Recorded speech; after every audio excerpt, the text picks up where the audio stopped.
Pernahkah Anda melihat para penyandang disabilitas di sekeliling Anda?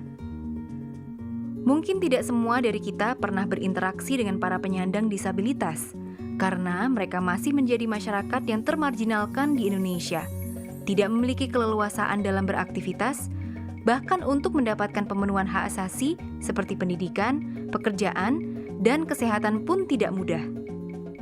Untuk memahami lebih lanjut mengenai disabilitas, mari kita pelajari konsepnya. Penyandang disabilitas adalah bagian dari keragaman manusia. Tidak hanya laki-laki perempuan, tinggi pendek, hitam putih, orang tua anak, tetapi ada juga disabilitas dan non-disabilitas. Oleh karena itu, penyandang disabilitas harus dianggap memiliki hak asasi yang sama dengan manusia lainnya, yang tidak dapat dikurangi, dibatasi, dihalangi, apalagi dicabut atau dihilangkan oleh siapapun. Dalam ruang lingkup suatu negara, penyandang disabilitas adalah bagian dari warga negara yang hak asasinya wajib dihormati, dilindungi, dan dipenuhi oleh negara. Istilah disabilitas juga berbeda dengan istilah cacat. Bahkan istilah disabilitas hadir untuk menggantikan istilah cacat yang bermakna negatif dan bahkan sudah identik dengan kata rusak atau tidak normal. Selain itu, istilah cacat fokus dengan cara pandang medis, yaitu menilai hambatan yang dialami seseorang adalah karena kondisi fisiknya. Misalnya seseorang yang terhambat untuk naik ke lantai 2 suatu bangunan adalah karena fisiknya yang menggunakan kursi roda. Sedangkan disabilitas memandang hambatan yang dialami seseorang adalah karena lingkungan atau fasilitas yang tidak aksesibel. Misalnya tidak bisanya pengguna kursi roda naik ke lantai 2 bukan karena fisiknya, namun karena bangunan tersebut kurang melengkapi fasilitas dengan bidang landai atau lift yang menjadikannya dapat diakses oleh semua orang, termasuk penyandang disabilitas.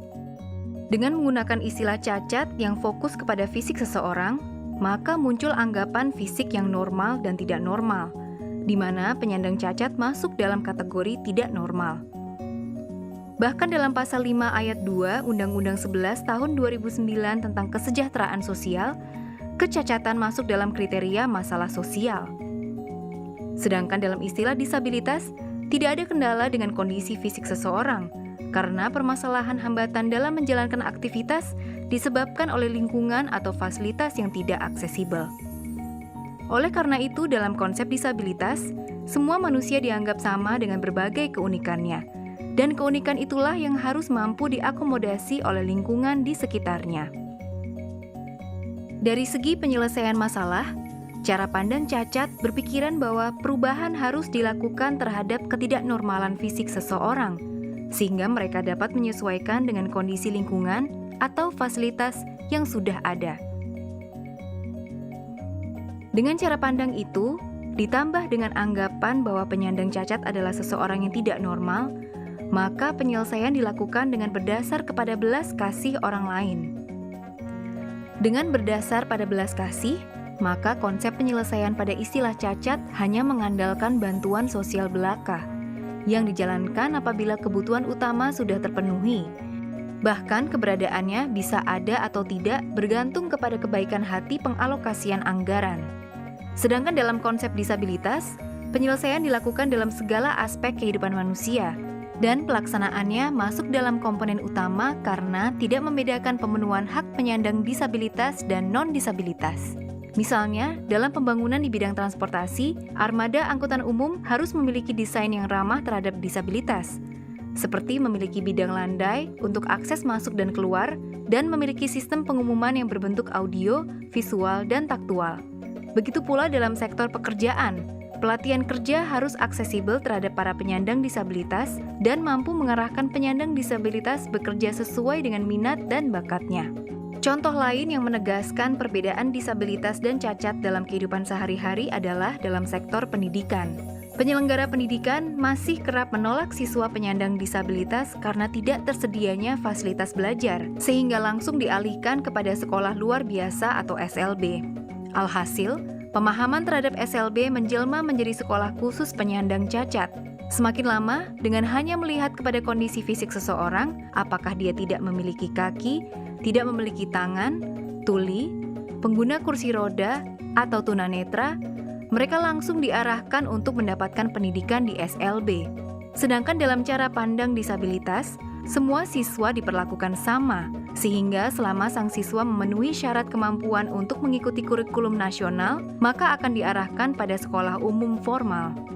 Adapun kendala fasilitas seharusnya disediakan oleh pemerintah sebagai bentuk pelaksanaan kewajiban negara dalam menjamin terpenuhinya hak atas pendidikan bagi warga negara dengan disabilitas. Dengan bersekolah di sekolah umum, maka akan ada interaksi antara siswa penyandang disabilitas dan non-disabilitas. Dari interaksi itu akan timbul rasa saling memahami akan keunikan masing-masing siswa, dan hal itu sangat baik untuk mengajarkan toleransi dalam berinteraksi sosial. Lalu apa yang bisa kita lakukan? Pertama, setelah memahami konsep disabilitas, maka tidak ada lagi alasan untuk menggunakan istilah cacat dalam menyebut penyandang disabilitas. Dengan begitu, setidaknya menghindarkan penggunaan istilah negatif untuk menyebut sekelompok masyarakat tertentu. Kedua, mari periksa bersama, apakah fasilitas dan pelayanan umum di sekitarmu sudah ramah untuk penyandang disabilitas? Apakah sudah ada bidang landai atau lift sebagai alternatif penggunaan tangga? Apakah pusat informasi atau pengumuman sudah dilengkapi dengan bentuk-bentuk yang aksesibel seperti bentuk audio, visual, dan taktual? Dan apakah para pemberi layanan umum sudah memahami konsep disabilitas dan tahu cara menghadapi penyandang disabilitas? Apabila belum, mari layangkan masukan atau bahkan tuntutan kepada pihak terkait untuk memenuhi hak-hak penyandang disabilitas. Ketiga, berhentilah mengeluarkan ejekan atau pernyataan yang memunculkan stereotip negatif terhadap para penyandang disabilitas. Misalnya, mengolok-olok seseorang yang mengalami gangguan jiwa atau skizofrenia dengan ucapan orang gila, atau menjadikan kata autis sebagai istilah negatif untuk menyebut seseorang yang tidak mau peduli dengan lingkungan sosialnya. Kita harus mulai hentikan dari diri kita sendiri dan mengkritisi, bahkan melaporkan kepada kepolisian apabila ada yang melakukan penghinaan terhadap penyandang disabilitas. 3 hal itu dapat kita lakukan mulai dari sekarang dan mulai dari diri kita sendiri. Mari upayakan pemenuhan hak-hak penyandang disabilitas dalam kampanye Disabilitas Bergerak demi mewujudkan Indonesia yang ramah disabilitas.